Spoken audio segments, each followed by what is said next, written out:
Lawrence. Professional truck driver, coast to coast, border to border, 6 years. I'm not going to lie. It's tough. Real tough. We're gone several days, even weeks at a time. You won't really have a traditional relationship. Every weekend, when your friends are going out with their boyfriends, yeah, you're on the phone, talking to someone several hundred miles away if he has cell service. When he does get home, his first urge is not, hey, let's go out. He's just come off a tour of several thousand miles of highway. Getting right back behind the wheel is not very high on his list. You need to be okay with this. He wants to go and do stuff. Just give him a day. One of the biggies is the issue of trust. He's going to be just as lonely as you are. Can you trust that he won't find companionship? If he's a good guy, he won't. But can you accept that without constantly looking for signs?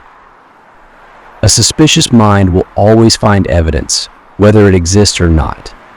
You wouldn't stand for him always thinking or accusing you of cheating on him while he's gone.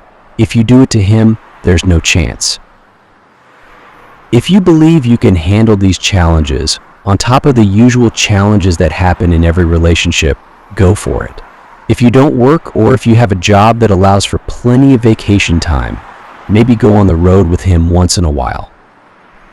It'll be a treat for him as long as you realize he can't stop every couple hours to sightsee, and you will get an appreciation for what he has to go through.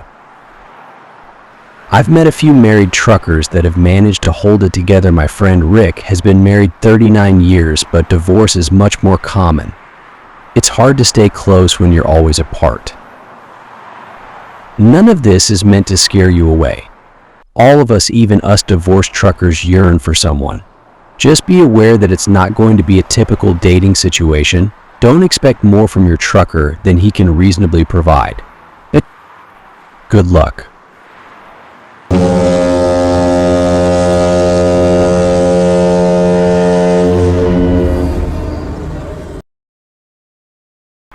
Elizabeth Louise. My husband is a long-haul trucker. We call them trampers in the UK. He started doing weeks away just after we moved in together. There are good points, but there are a few more bad points, to be honest. This is all from my point of view as the lonely wife at home, not commenting on his versions of the pros and cons. We also have no children, so I bet it's easier for me than others.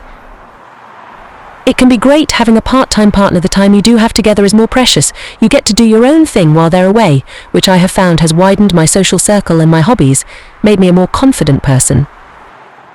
However, if you have that really awful day at work, there isn't a doting partner to cuddle you and listen to you. If you're sick, there's no one to help you at home or care for you. Anything you can't do or can't do alone has to wait till the next rest period, and although you've been waiting days for him to come home and help, he's certainly not doing it first thing when he gets back. I swap my husband a list of DIY jobs for his laundry bag and food shopping list, and we do what we can in a weekend. I don't have my husband as my emergency contact. If I'm in an accident and the hospital ring him, he's almost guaranteed to be hundreds of miles away. Even if he headed back straight away, it would be hours. Better ring my mum or mother-in-law and they can sort me out and tell him themselves. My husband is an only child. While he's away, you take on his role with his family. I used to take his widowed grandmother to the shops. I will have to be the local caregiver for my parents and his as they grow older and need to depend on our generation. I also find myself wanting to know where he is all the time. I hear about accidents involving lorries on the radio and have to check up on him. If you spend that many hours on the road, something is going to happen sometime, and I always worry. It's very selfish, but it's very hard not to resent him slightly for choosing to be away. I know people will think I'm heartless, but if you're going through a tough time and you need your partner with you, it's their career choice and nothing you've done that is keeping you apart. It works for us for now, and he gets to do the job he loves and see some pretty cool sights. If he's happy, I can cope.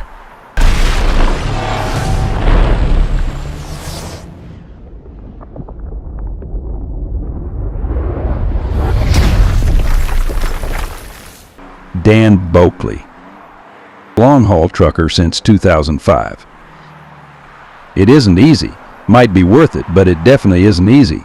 We stay out on the road for between 4 days to maybe 2 or 3 months. For all practical purposes, it's just like any long-distance relationship. He'll be home about 1 day for every week, out off in a minimum of 34 hours, just enough time to reset our logbook and then gone again. Home time is very precious to us. Day 1, I just want to sleep and relax. Please don't make me go do anything. And for the love of Pete and Ken, please don't make me drive anywhere. Seriously, I just drove roughly around the world at the equator. The last thing I want to do right now is drive some more. I want my feet on the coffee table and my ass on the couch and a beer in my hand.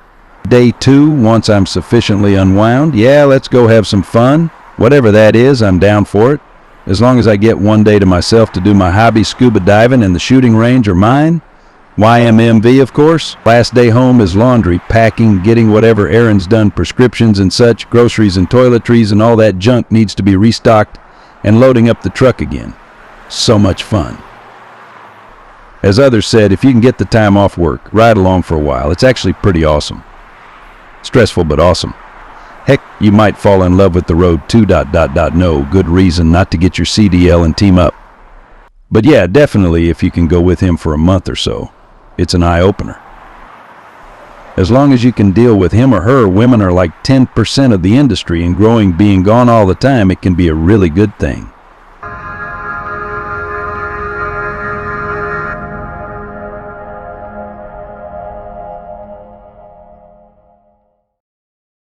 Antoinette. Long-haul trucker owner-operator 2007 present.